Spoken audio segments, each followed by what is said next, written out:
واذكر في الكتاب موسى إنه كان مخلصا وكان رسولا نبيا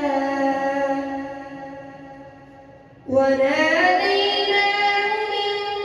جانب الطور الأيمن وقربناه نجيا ووهبنا له من رحمتنا أخاه هارون نبيا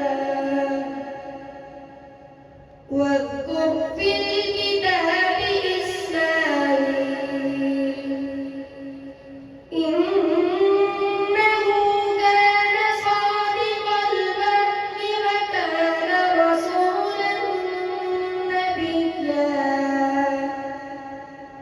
وكان يأمر أهله بالصلاة والزكاة وكان